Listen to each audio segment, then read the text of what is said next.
Nkwaniriza ku lutimbe lwa Star TV emunyenye eggwanga kadde kalipota embeera y'obudde okuva mu kisonge ky'eggwanga ekivunaanyizibwa ku embeera y'obudde omwanjuzi Agnes Nalukwago.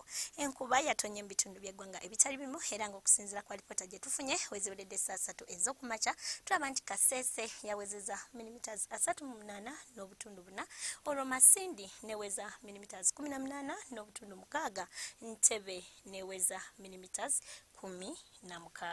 Bwe tulaba ku kifaananyi kya Semugenzi nga bwe kyakubiddwa ku ggwanga lyaffe tulaba nti ebitundu by'eggwanga ebisingawo obungi bibadde bya kidedde nga mwetobeseemu n'enkuba, olwo wasigadde olw'eggulo kirambikibwa nti omusana gwase nga bwe gukubakubamu bitundu by'eggwanga ebitali bimu wabula ate era nga mwetobeseemu n'enkuba.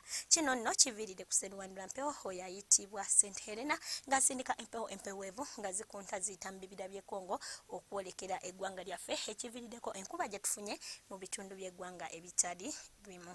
Tusuubira okutandika olunaku olw'enkya n'omusana okwaka nga bwe gukubakubamu mu bitundu by'eggwanga ebisinga obungi ng'oggyeko ebitundu ebyo eby'omwaluwa ssaako n'ebyo ebyabulungululudde ennyanja Nalubaale tubisuubira okufuna oluwandagirize. Olw'eggulo tusuubira embeera eno okukyuka era nga tusuubira oluwandagirize mu bitundu by'eggwanga ebisinga obungi nga n'ebbugu mu nsozi ez'Ekabale lijja tukya ddala ku Celsius 25 so ng'ate eyo mu kibuga ekikulu Kampala wamu n'emiriraano tusuubira omusana okwaka nga bwe gukubakubamu nga n'ebbugumu lijja tukya ddala ku Celsius 27. Mu Kotido tusuubira ebbugumu okutukya ddala ku Celsius 30.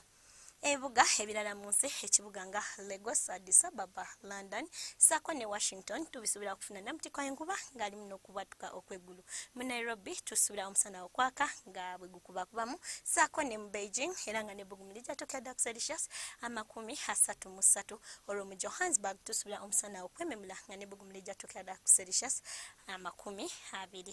Ebyo bye tusobodde okufunyayo okuva mu kisonge ky'eggwanga ekivunaanyizibwa ku embeera y'obudde n'enkya tulindire wano ku Star TV emunyenye eggwanga obudde bwe bumu weeraba.